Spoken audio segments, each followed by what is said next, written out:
Hey guys, welcome to another shop update. We're going to talk about a couple of different things, talk about an issue with my trailer. I'll show you some things that I hauled this past week, and we'll get into that. We're still in the middle of this virus thing. I know that YouTube doesn't like people to talk about it on YouTube, so but I really don't care. But anyways, so one of the things that is popped up today is, and I'll put a pick over there. They say that New York has more cases of this virus than any other country in the world. So take that with a grain of salt. I live in New York. I don't know anybody that's got it. I've heard of some cases, but it actually wasn't in New York. But it was part of a haul that I made out to Michigan. So that's where this guy that I met said that he knew somebody. But I'll get into that later. This thing is getting kind of ridiculous in the facts of our politicians. We kind of have surmised that this is an engineered virus. We know where it started. We know that these people might be pissed at the United States because they imposed tariffs on them. What the hell is going on? Why don't the politicians get involved and tell you what's going on? I mean, it's kind of blatantly obvious to some people what might be going on, but the politicians are playing politics, and it seems like we've shut this country down, and there's a lot of people out of work, and there's a lot of people that are afraid to leave their house, and people are losing money, and there's a bill in front of the Senate and the Congress to help some people out. Now, granted, you have to consider what this help is going to be. I mean, people have been out of work for weeks, and we all know that a lot of people live from paycheck to paycheck, and we're talking about $1,200 and per family or per person, I think it's a maximum of $2,400 per family. What the hell is that? That's $1,200 per person is probably basically a 1 week's salary for somebody, but that's not the point. The point is that the politicians are tying this up. They're trying to friggin' add riders onto this bill to get these companies reimbursed, help these companies out, help our people out, and people are trying to add bills or riders onto the bills. One of the things somebody tried to add on was a pollution, environmental thing. This isn't a time for politicians to be playing politics. Let's get the friggin' people served. Get the people, and I mean by the people, the companies that are suffering from this, get them served without playing friggin' politics. It's ridiculous. But enough of that. Let's get on to the shop update. One of the things that I want to show you before we get into other topics is just this little bucket. I want to thank Jeff for this. Jeff is a guy that has a shop near me, a friend, and he was out on a job. He's a test, like concrete, asphalt, does testing for those people, and he found them. They're edge protectors for straps that go on loads.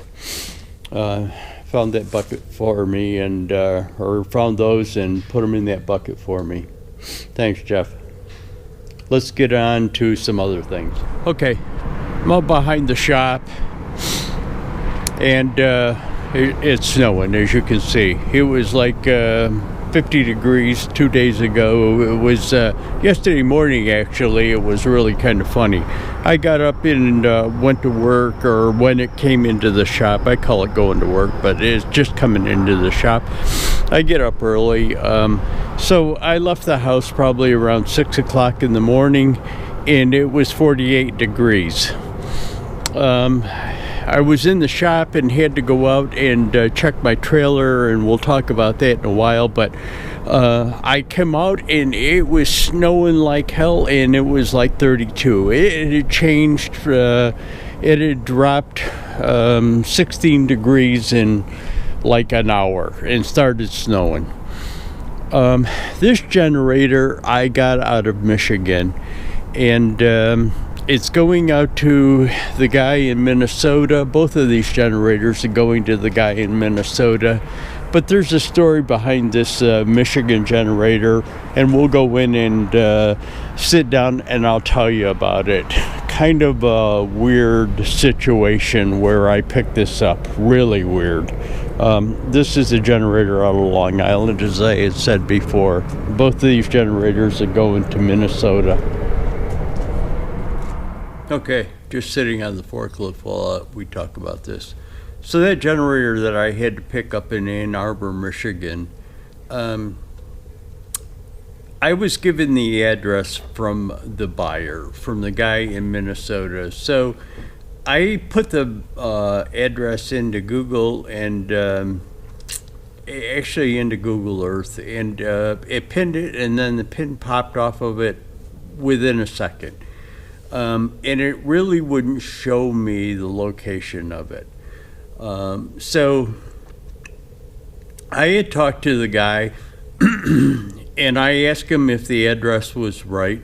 The guy that I was picking it up from, I asked him if the address was right. And he says it was, and I says, is it a business or is it a residence? Because it's not really showing up on Google Earth. I didn't say that it really wasn't showing up on Google Earth. I just asked him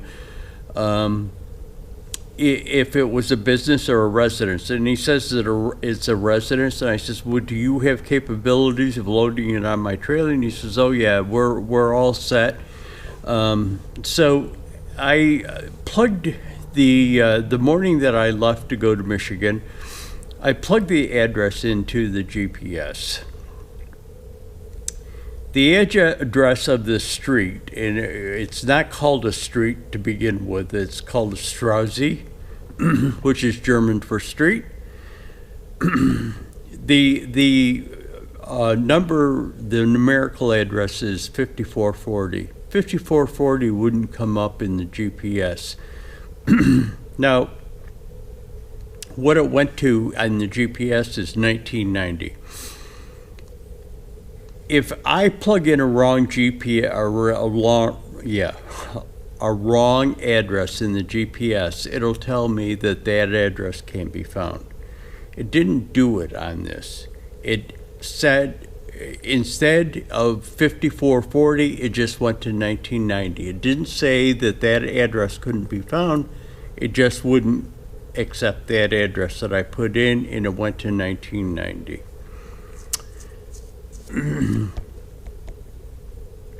I started out to Michigan. It probably got about 10 miles away from it, and the address, and pulled off into a rest area just to go to the bathroom and dump some coffee cups out, garbage and stuff like that. I was probably about going to be about half an hour early, earlier than I said that when I would be there. So I get back into my truck and I get a phone call from the guy that I'm picking it up from. And he says, I was just checking your status. Are you still going to be on time? And I says, yeah, I'm about 10 miles away. I'm going to be a little bit early. And he says, that's not an issue at all. I'm here. So he says, whenever you get here, that's fine. And I says, well, again, I'm about 10 miles away. I don't know, and again, it's during the time of the virus, but I don't know what road conditions are, or, how fast, slow I'm going to be able to go to get there.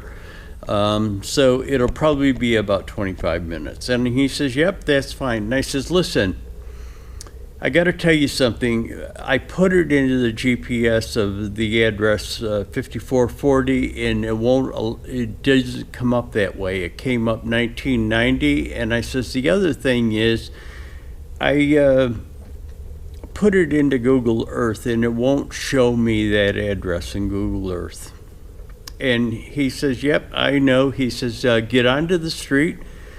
There's going to be 4 or 5 houses on the beginning of the street, and then you're going to just continue down to the end of it until you get to a gatehouse.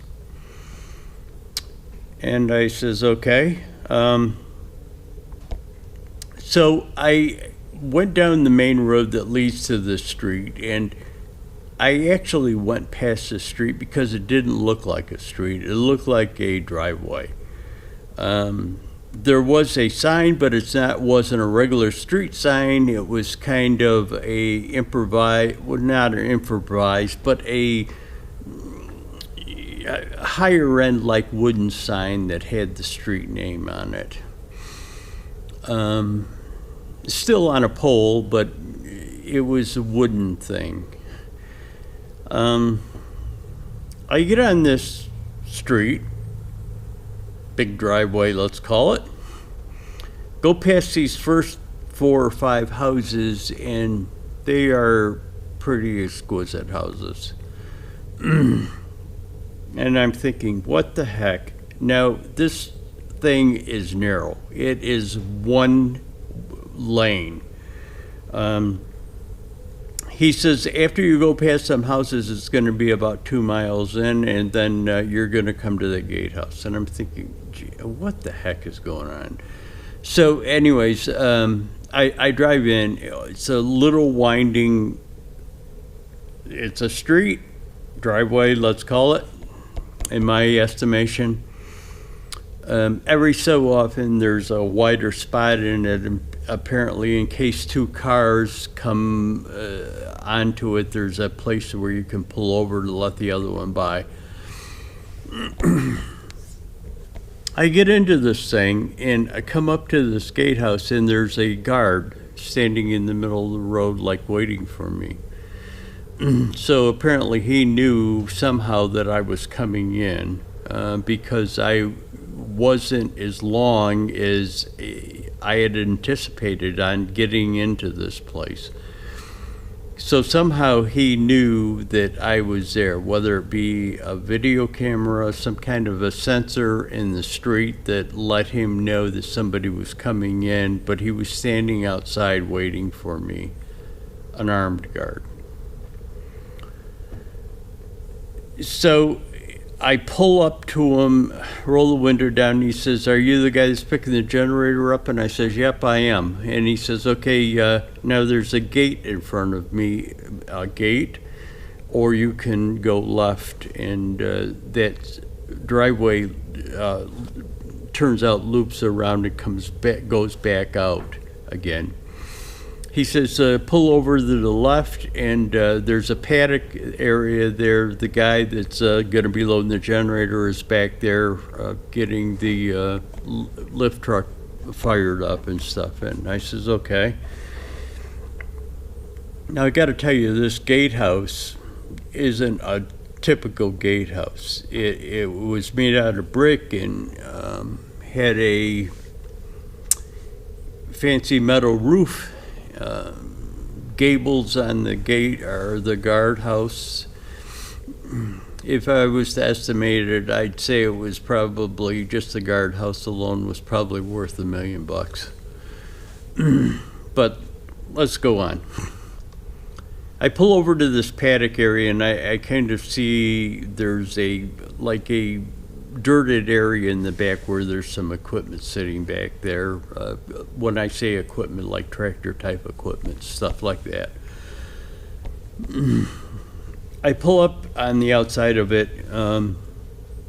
And I walk back there, and the generator's sitting there, and there's a guy in this, it's one of them articulating loader, small, mini-like loader type of things with the extendable forks on it. It's got like a scissor lift type fork arrangement where the forks can extend out, raise up and down, but extend out also. And he's in there starting it up, warming it up, trying to get the, there was a little bit of frost on the windshield, trying to get that off.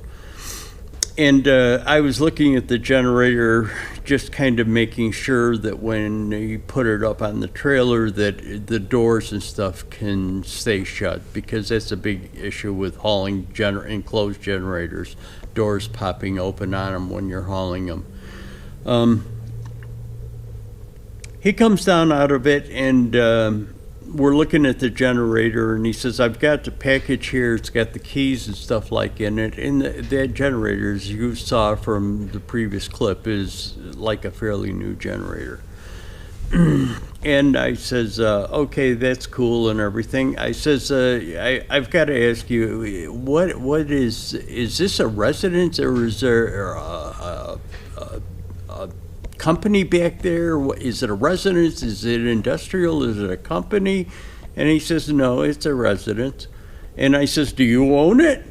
And he says, oh no, I don't own it. I'm just the groundskeeper, do some maintenance, and I'm the groundskeeper. And I'm thinking, okay. Now this guardhouse, again, probably $1 million building.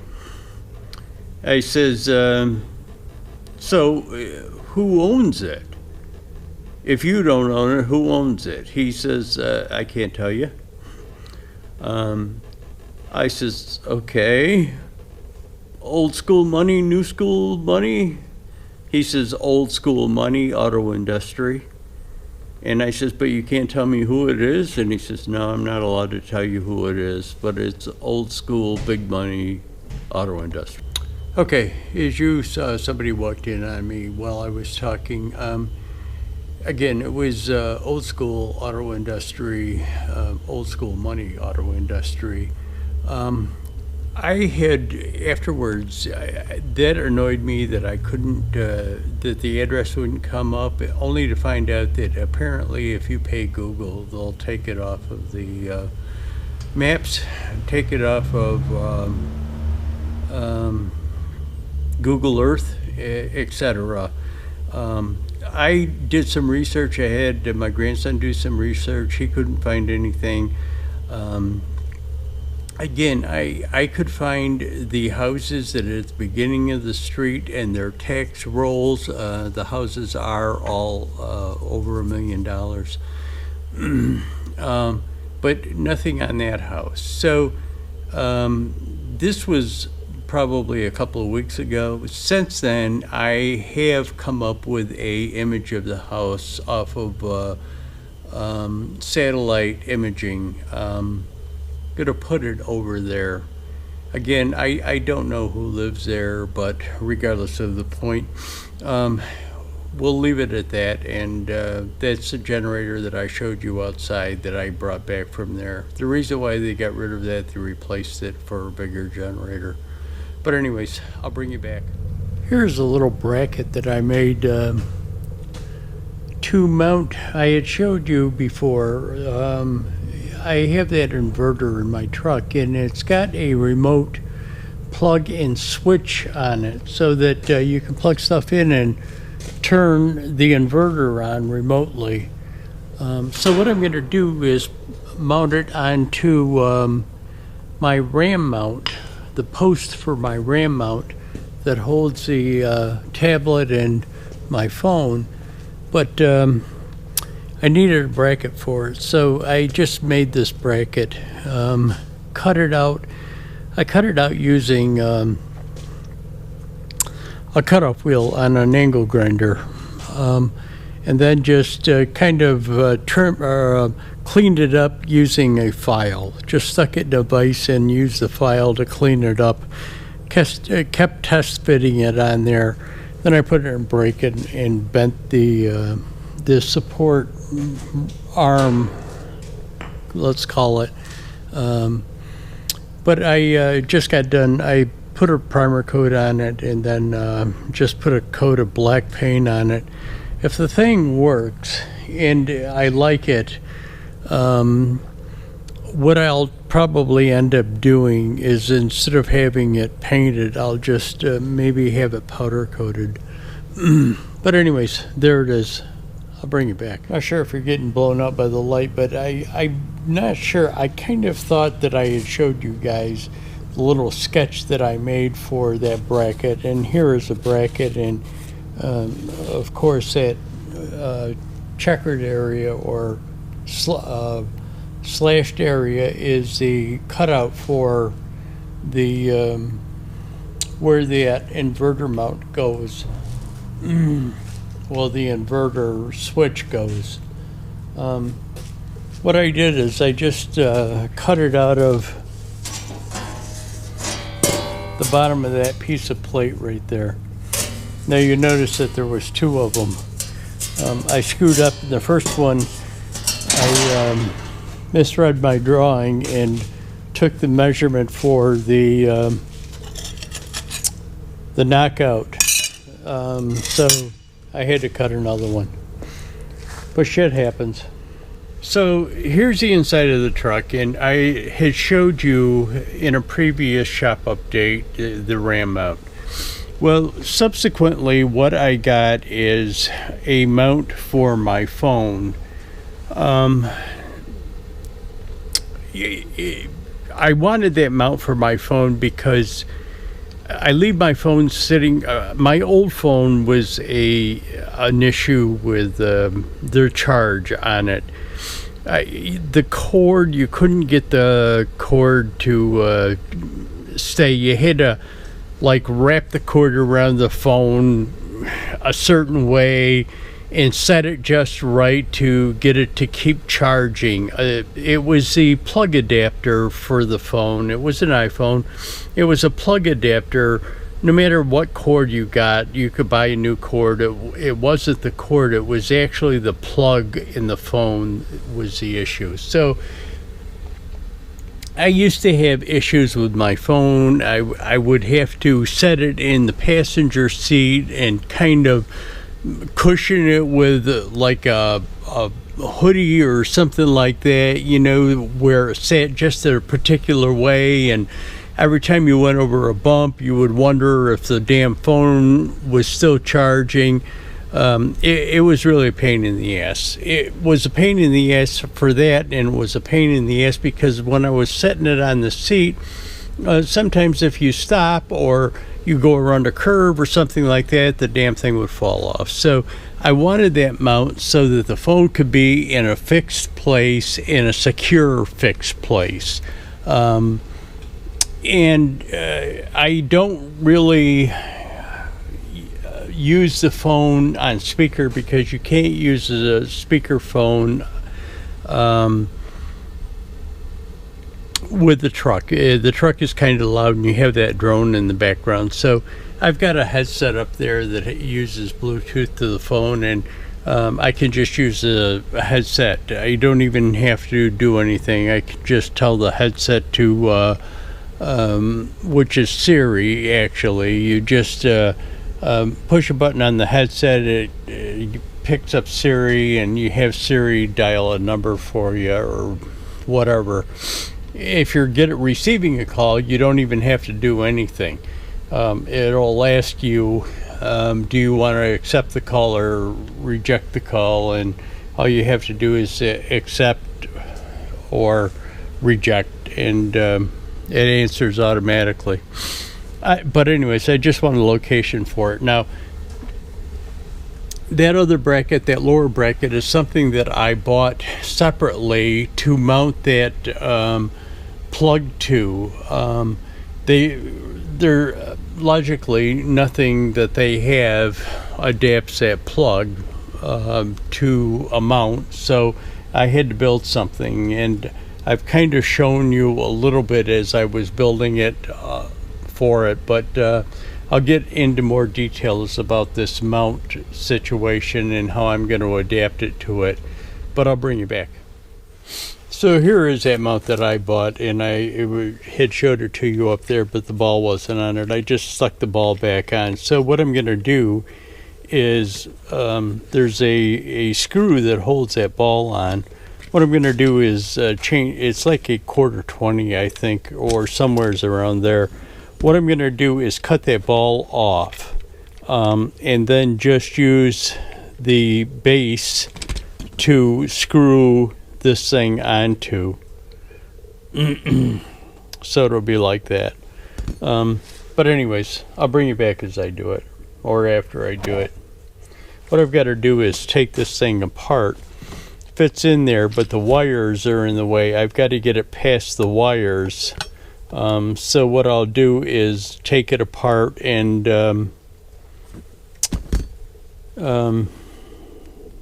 so that the cover plate is kind of off of it, and just put this over it. Got to drill a couple of holes into it to mount it, but anyways, I'll bring you back. Well, that kind of turned out to be a farce. What happened is the back came off of it, and I can't, I would have to disconnect all the wires in this thing. It's got a little circuit board in it for the on-off switch and stuff like that. Also, there's a USB port on it. The simplest thing would be to do is thread the cord onto it. The only problem is I kind of taped that cord down to the back of my truck, and geez, I really didn't want to have to pull that all out, but maybe that's what I'll do. But anyways, I'll let you know one way or the other what I do. Okay, there's that plug mount put in. Now, I've got the tablet in there. I'm just charging it. You can probably see the green button when I take the light away, or the green light on there. What I had to do is bend that bracket a little bit. When I fabricated it, I forgot about the offset. You need to offset it around the post. So what I did is twisted it. I'll take you over on the other side and show it to you. But there it is. Works fine for me. It's canted down a little bit, but it doesn't bother me in the least. But anyways, there's that. I'll again take you around on the other side and show you the twist that I put in. And here we are over on the other side, and that's that twist that I was talking about. I just twisted it so that it would bend the angle of it over away from that post. But anyways, there it is. Okay, you probably saw in the video when I was showing you that bracket mount, this rack, and it's progressing along. I'm not going to put it in this video because it's getting too long. I had mentioned in the beginning of the video that I was going to discuss an issue with the trailer and probably a possible resolution to it, but let me take you out and we'll do this filming at the trailer. What I'm going to do is start talking as I'm walking towards the trailer.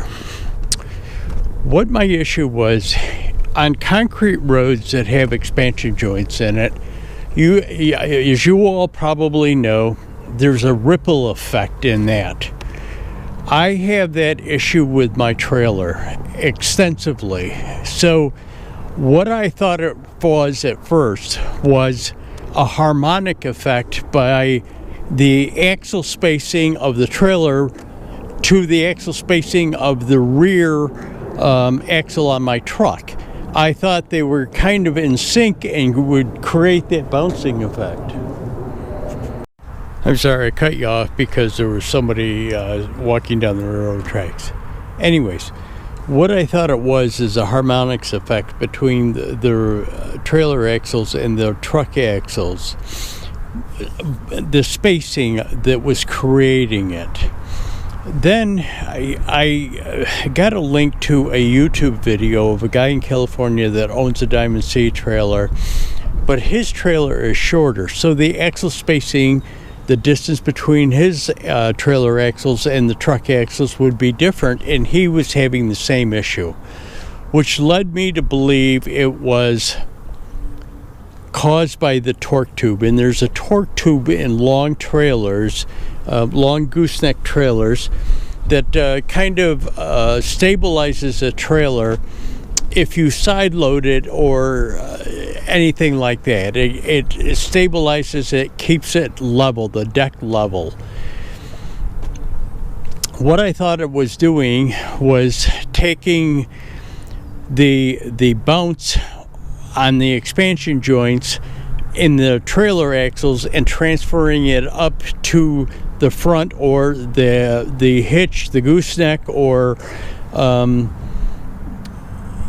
gooseneck or the hitch attachment, which transferred it into the truck. And it gets pretty bad at sometimes. So I had messaged him on his YouTube video about this problem, and he said that he had talked to Diamond C, and they didn't know anything about it, etc., etc. Well, he posted another video saying that he had solved the problem, and it was because he has a hydraulic dovetail on his trailer, and he thought it was caused by that, the hydraulic dovetail bouncing and creating that problem. And I messaged him again and said, listen, I don't have a hydraulic dovetail, and my trailer is doing exactly the same thing that your trailer is doing. So what I did is called Diamond C. I actually emailed Diamond C because I didn't know whether they would be open or not because of the virus thing going on. And they got right back to me. And the guy was very helpful, very pleasant, very helpful to me. He says that they had known about it, that they had rectified the problem, and I gave him my serial number off of this trailer, and he wasn't sure whether my serial number was part of the thing that had been rectified. So let me just say this. I've had a couple of email conversations with them.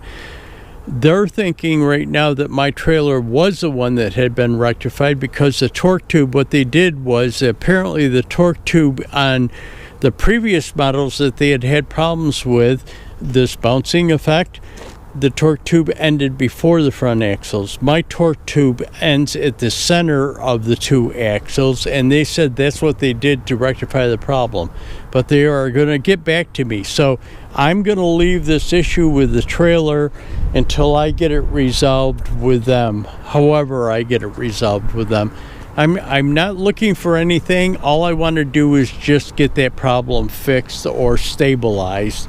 It's not a real big issue unless you get on a concrete road with those expansion joints. And not all concrete roads with expansion joints are bad. It's just the ones where the expansion joint is heaved up and it creates that bouncing effect. And sometimes it's so bad that I have to actually stop. And this guy in California said the same thing, that the bouncing would get so bad that he had to stop and restart again to get that harmonic effect to calm down, to stop and then start again. But anyways, let me bring that issue to a resolution, or what we're going to do about it, what I'm going to do about it, what they said about it in another shop update video. But I'll bring you back. Okay, last thing for this shop update, haul truck. I know I haven't posted a video on it. I told you that I was excited to get back onto it again, but with this virus thing going on, what I need to do is get some fork extensions for these forks. Now, the fork extensions that I had for the old forklift won't fit it. They're too narrow. These things are 5 inches wide. Before the virus really hit big time, had gone down and seen if they had some 6-inch channel, but 6-inch channel won't work on these forks because of the radius, the cut between the top and sides of it won't allow it to go down. So what I need, the guy says, well, they make 7-inch channels. So I need to get some of that 7-inch channel, but he isn't able to get it in because of what's going on. So, again, shop update. Oh, and I'm getting a rebuild kit for the engine, the 8.3 engine on this. Getting it from Brian. Brian, if you're watching this far into this video, I'll get a hold of you after Easter and set up a time for me to come down and pick it up from you. Thanks, buddy, too. All right, guys.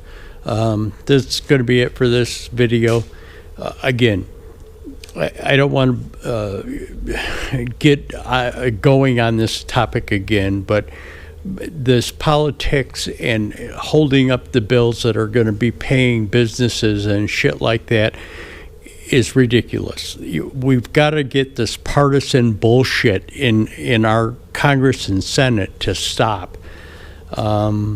This isn't a time for partisan bullshit or trying to tack on stupid riders like they tacked on their raises.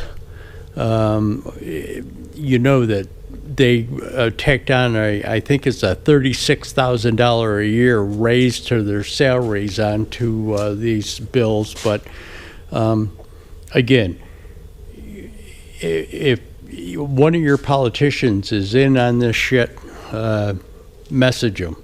Tell them it's got to stop.